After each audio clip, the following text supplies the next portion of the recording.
Modern slavery is all around us. It has been linked to the supply chains of many everyday products. A company's supply chain includes vendors who supply raw materials and factories who convert the materials into products, warehouses that store and distribute to retail stores, and the retailers who eventually sell the products to us, the consumers. Everything from shoes to cell phones, chocolate bars to cotton shirts has been linked to slave-like labor. Many beloved consumer brands share the dark secret of modern slavery, often deep in their supply chains.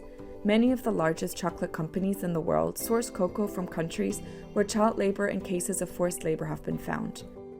Modern slavery is connected to products such as crisps, ice cream, and lipstick through palm oil. Over 6 million people work in the palm oil industry.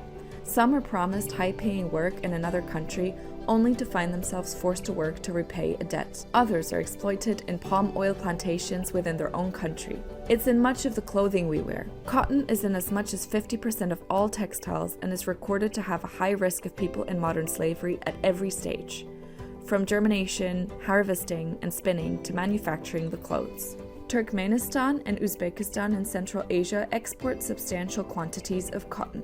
Both countries' governments have been complicit in systematically forcing adults and children to grow and pick cotton under coercion or threat. Whilst Uzbekistan has stopped this widespread state-sponsored system of forced labor following campaigning, in Turkmenistan, even doctors and teachers are forced out of work under threat of penalty, often the payment of a fine.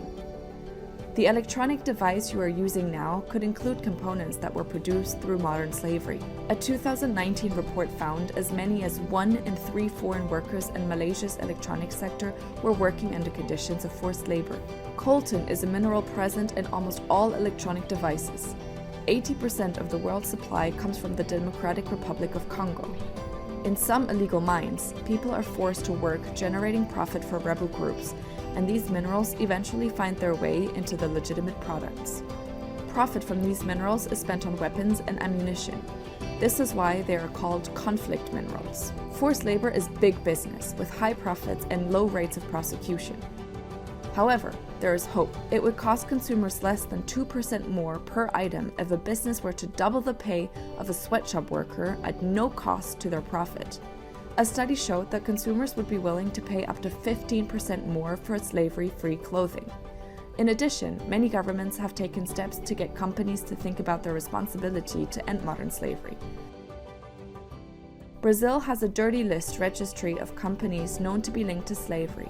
Many countries have adopted laws requiring companies to report what they are doing to address modern slavery. The United States has legislation that bans imports made by forced labor, and the European Union is considering similar legislation. Join us in calling for laws that mandate companies to not just report, but to act. Now you know the facts about slavery and supply chains. Watch our other videos to learn more.